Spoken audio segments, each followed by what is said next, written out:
Okay, so I need to give you a bit of background on me and why I think I'm qualified to tell you about the ethics of data. I personally set up a business in 1999, which was all about exploiting consumer data.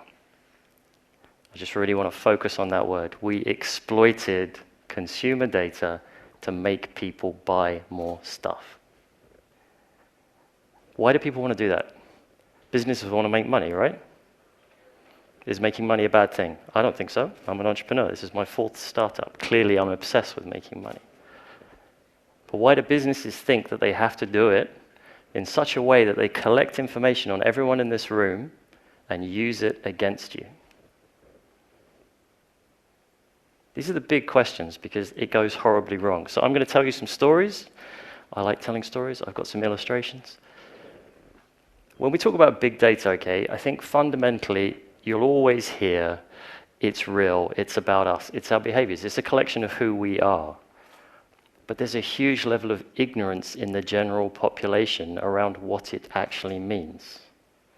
So I guess you all consider yourselves, or at least I hope you do because you're here, to be experts at some level in big data. If you compare yourself to everybody that you meet in everyday life, the guy who drove me here in the cab, the guy who checked my passport as I was coming through from the plane this morning, how much do they know about this stuff? How many people know where you are right now based on the apps in your phone? You've probably got upwards of 20, 30 different companies who know exactly where you are right now. How many people know that? How do people feel about that, right? What relationship does that create between the people who installed that app and the company that built it? What happens when that information gets out? Google. Anyone from Google in the room? I love Google, right? I do not have a problem with Google at all.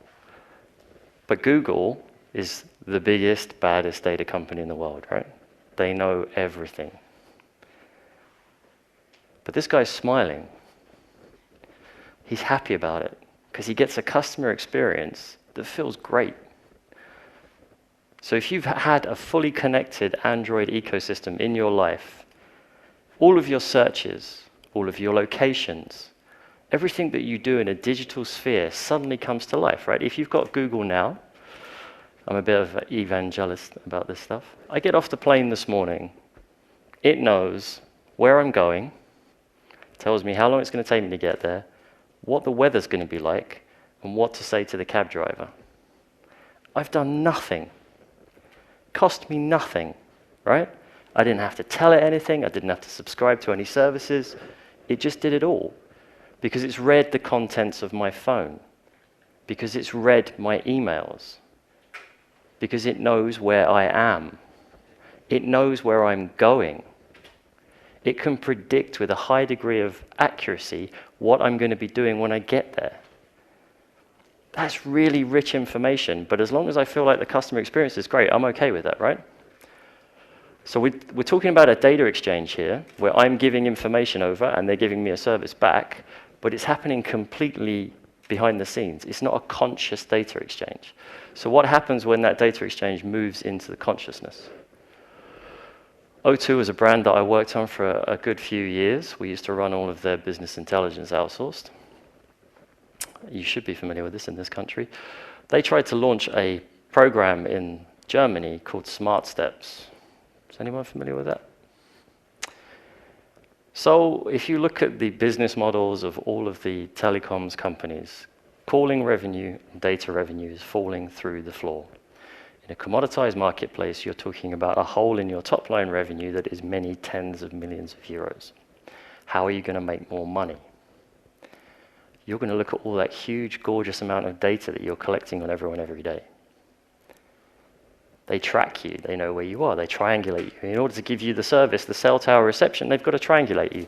They've got to tell you exactly where you are. But that could become a media platform, right?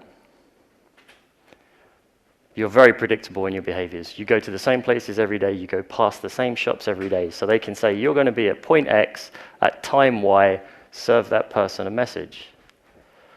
Now, this was first developed in the Czech Republic, where it's like the Wild West. You can do whatever you want with the data. You can link that to searches on the phone. You can link it to whatever you want. But they tried to bring it to Germany. The reaction in Germany was to get the legislation changed to block them from doing it. Now, you might say, well, that's stupid of the brand.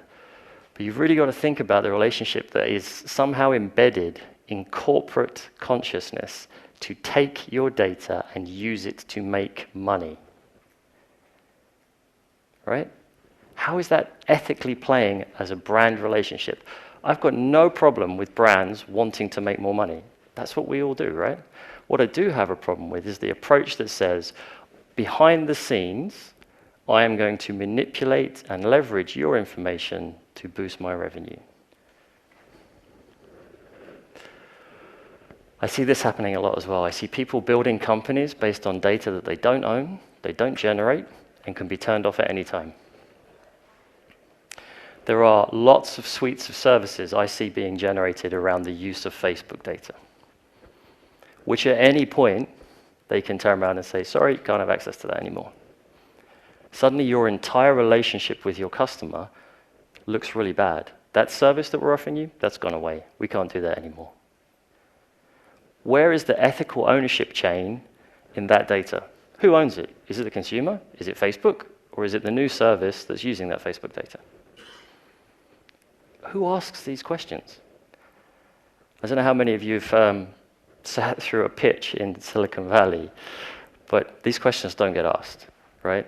Eyeballs gets asked, reach gets asked, market sizing gets asked, occasionally revenue gets asked, not very often. Nobody asks an ethical question around the use of the data. Candy Crush, is that big in Germany? So. I know quite a lot about this business because my wife works there. This was the most popular game in the world in 2015, right? It got played over 9 billion times a day. More than the population of the planet in terms of gameplay per day. You know what's amazing about this company? In real time, they can monitor, track, and affect that gameplay.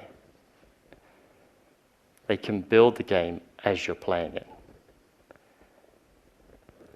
That's huge, right? It's a really big shift in the way that products get brought to market because it's a real-time adaptation of what you're doing, and it gives you the feeling as though you're completely integrated with what your experience is.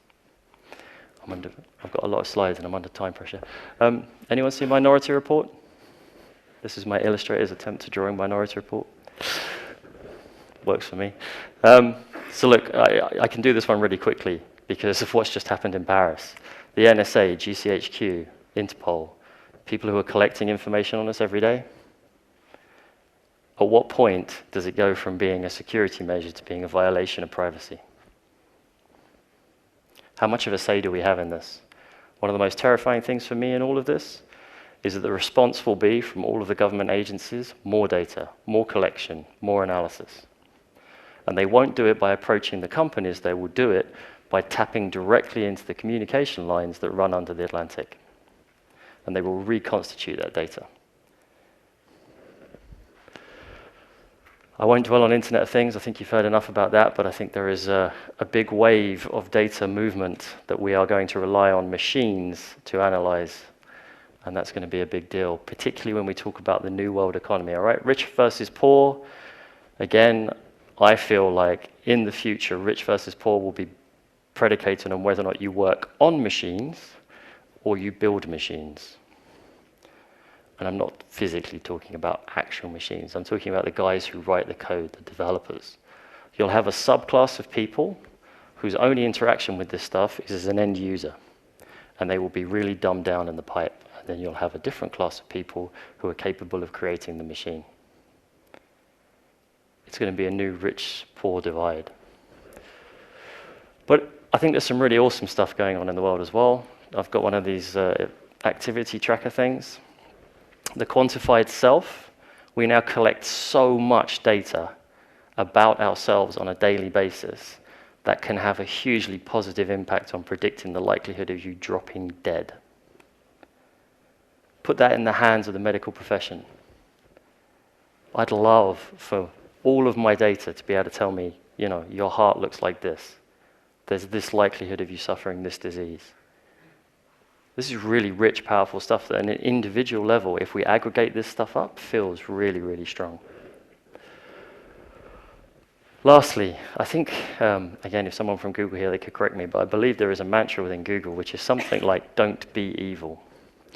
Something like that, which I've paraphrased there as do no evil. Now, all that does is serve to remind me that they could be unspeakably evil if they chose to be, but because they're benevolent, they're not being unspeakably evil.